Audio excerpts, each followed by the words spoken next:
Everybody, thank you so much for taking a look. We are here talking about the EP Access All Protectors Networking event taking place in Grapevine, Texas, April 16th.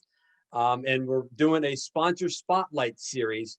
And today, very excited that he has decided to do the interview, but then also to be a sponsor.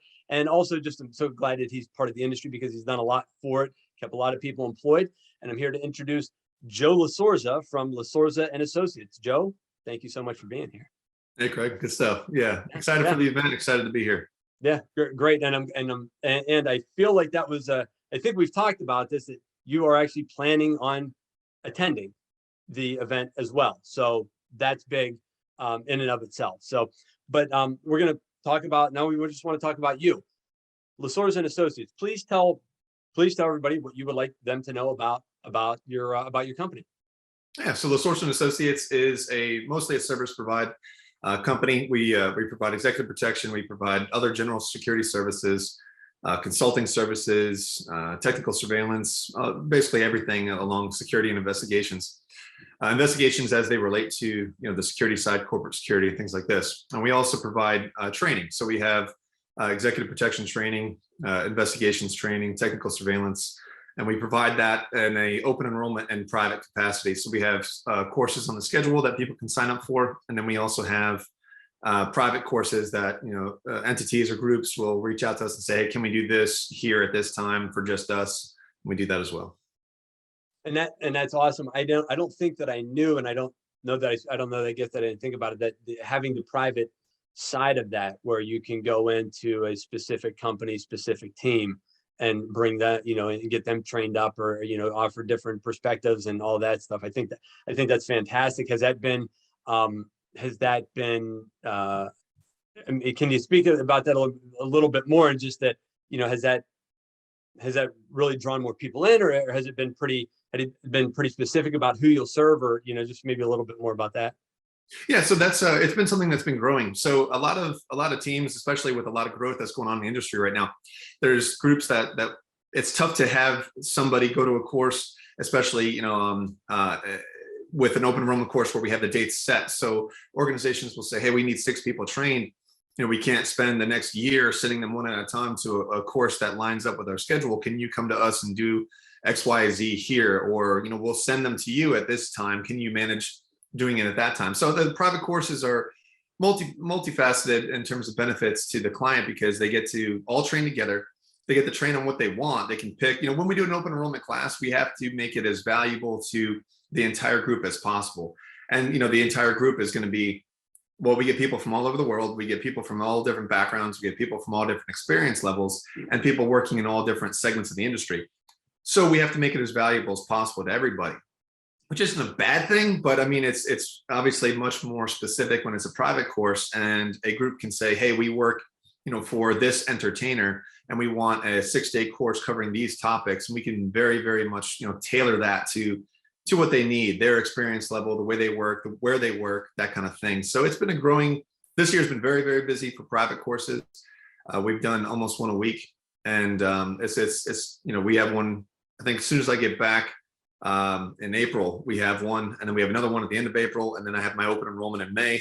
So yeah, the private courses are a bigger and bigger part of what's going on in the training industry. That's fantastic. I love it. I love the offering, and I'm sure they're wildly appreciative of that, to be able to knock that out all at one time. So as far as, your business, and you pick, whether it's your operational side or service-based side or your schools, how important is networking to your business?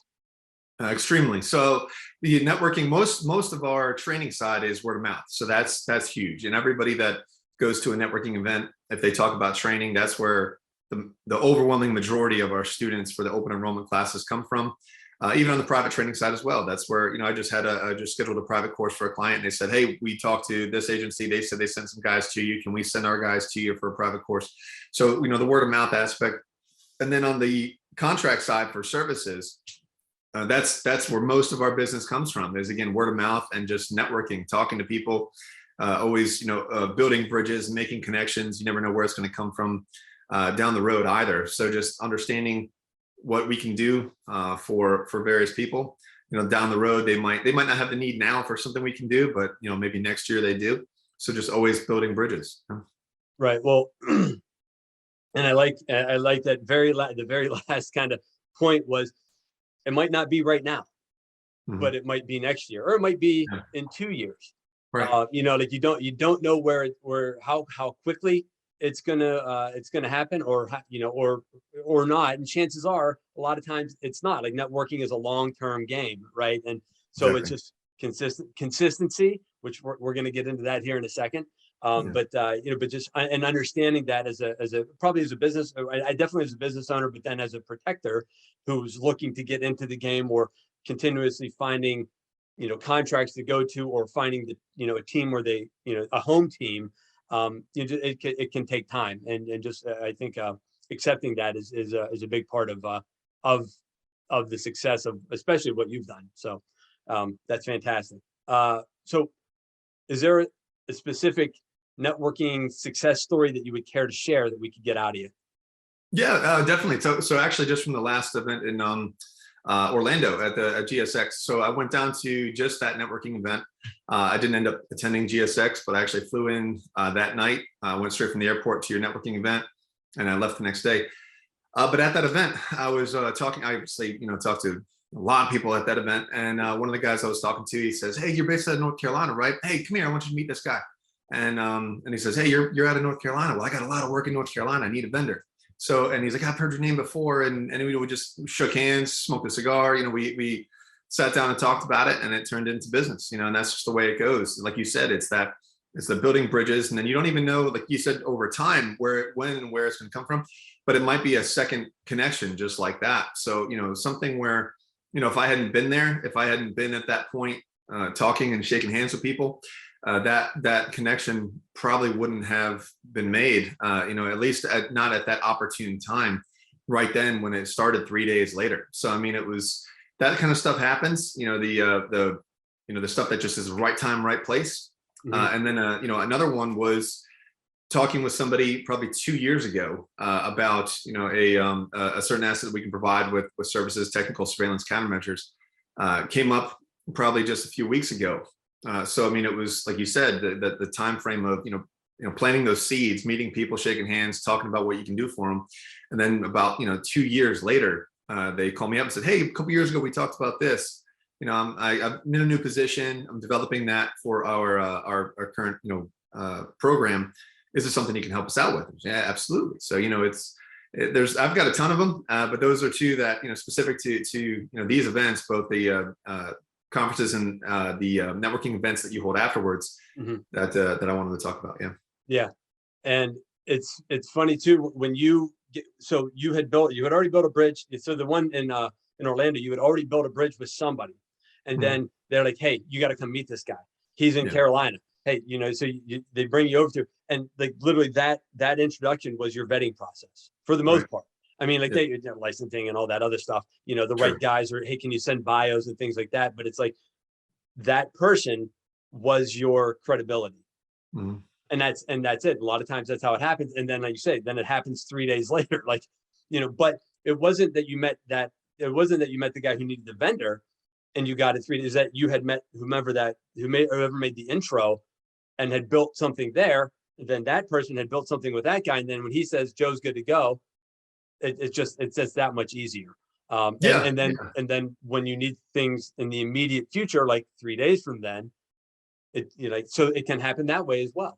So that's cool. That's why I wanted to bring up that specific event, was because it wasn't, it's not always like, hey, you meet somebody at an event and they're the ones that need you. You never know who they might know somebody that needs you as well. So it's almost like an exponential reach. When you meet, say there's just make numbers easy. Say there's 10 people that you meet, and you really talk to 10 people, and you really make connections with 10 people. You made connections with everybody they know, if that connection is valuable, right? And literally, if you were to write it down and make a picture representation of it, it's 10 people to their 10 people to their 10 people, and it's the network that you're talking about. So that's exactly right. Why, in your opinion, or what you've learned, I mean, let's say that, I mean, you're going to have an expert opinion on this, and my belief is that why to you, why should protectors consistently network? You never know where life's going to lead. Professionalism speaks, for ages, right? So I mean, you're just connecting with people, and someone understanding that you're a professional in the industry lasts a very, very long time, and you never know where you're going to be. Life is very fluid, and working in this industry is very fluid. You might be in a new position a few years from now. Somebody else that might be in a different position a few years from now, and you never know where that connection is going to come into play. So it's always valuable to build connections, even if I see this happen a lot in training classes where somebody might be sent to us from a company, and I bring up in class, like, this is a huge networking opportunity. We had 20 something people in the last class, and I said, look, there's 20 something professionals from all over the country. Make sure you meet everybody. Make sure you talk to everybody. And I could tell one guy was kind of sticking to his own, and that's fine. People are introverted, whatever. But I went up to him and I said, hey, you want to, pop into a dinner with everybody tonight? What are you going to do? He's like, nah, I'm already working. I'm good. Like, well, you never know how long that job's going to last. You never know where you're going to be in a couple years from now. You might want to meet some people. So, people tend to grasp that slowly, but I'd hope that people understand that, without having to learn that the hard way. You have to plant the seeds now, and you might not know you need the trees later on, if you know what I mean, but at least they'll be there, so networking is always important. Obviously, everyone knows, you got to know the right people to get a job, but even if you have the job, you got to keep meeting and knowing people to get the next job. Yeah. Yeah. And, in this case, yeah, I got a job, I'm good. Well, how many people are on your team? What if you lose somebody there? What if you met somebody at that class? Now you become like, an extra or an added value to your team. Like, I networked with all these people that we went through the same. I know what they know, and now we can pull them in and we get them up to speed on what we do. But I know that they have a base level of skills that we can count on, because I got the same ones. And so it's adding value. Like, the network just adds value to yourself, regardless kind of whether you're working or not. And like you said, you plant the seeds. And there's a book or a saying, and I think it's a book, and I haven't read it yet, but it's like, dig your well before you need water. And so you put the work in now for down the road. So I think my last question for you is, why have you chosen, and I'm so glad that you did, but why did you choose to sponsor this event? I want to encourage this. So this is something that's been very, very good for us as a business, been very, very good for me in the industry. And I'm honestly just trying to honestly encourage participation in these kind of events. I think that the biggest, asset to anybody is, like you just said, it's the network. Somebody can't do everything. I do a lot of different things. I do a lot of different services. I provide training in a lot of different topics. I can't do everything. I need other people to help out. I just had a question on social media 2 days ago. Someone tagged me in it. And I said, well, I don't know, but I know somebody, like that value of, I can't do everything, and I'm going to need other people. And there's just so much value in it. We can talk about it forever, but I'm just honestly trying to encourage participation in these events. I think that, with supporting it, obviously as a sponsor, helps the event. And then also pushing it, on my end, is going to increase participation. And that's just an honest trying to help people get involved. And know that one thing I found, honestly, is doing that. It sounds like I'm trying to act like I'm only trying to do something good for everybody else. It's also kind of selfish, because helping people get involved in the event helps me, because I'm involved in the event. So it helps. It just goes all the way around. You know what I mean? Yeah. Yeah. No. Well, and I think this is I'm gonna say a world, because I mean, that's it's pretty broad, but just because you're helping somebody else be successful, potentially, depending, they got to do the work too, doesn't take away from your success. 100%. You know what I mean? Like, this isn't a zero-sum game, if I'm using that correctly. Like, it's not like just because, because you score 1 point, the other person gets a negative. It's like, no, like, well, let's continue to raise ourselves. Let's grow together. And you happen to be in a position where you train people, where you employ, and that's the big thing. Like, you're an employer. People should recognize that it's not just that type of thing. And so if you get a chance to go to an event and meet the guy, now you're not the guy taking them through, the person taking them through their HR process, but you're still the guy that can speak to exactly what your company stands for, what you represent, what you do, where they might fit in. And then, oh, holy cow, I got a chance to meet, LaSorsa from LaSorsa and Associates. So like it's a big deal. So I agree with you there. And yeah, it's not false of like, I'm just doing this for everybody else. Yeah, clearly. I mean, I'm doing this, when Christian and I decided to partner up, it's like, we want to bring the industry together as opposed to, people kind of, keeping what's theirs. We want to bring the industry together and elevate it at the same time. And that helps not only the industry and not only the individual protector, but then us as well. So, I mean, it's multifold. And if you can do it that way, I think it's best. So anyway, Joe, Yeah. that's all I had for you, man. I appreciate you taking the time because I know that you're busy, and I'm so happy that when I emailed you last night, you're like, yeah, I'm going to be out like after Sunday. That's kind of it. So I appreciate you jumping in and taking time to do this. My pleasure. Awesome. All right, man. Have a great one. Talk to you soon. See you. Cool. See you in Texas. Got it.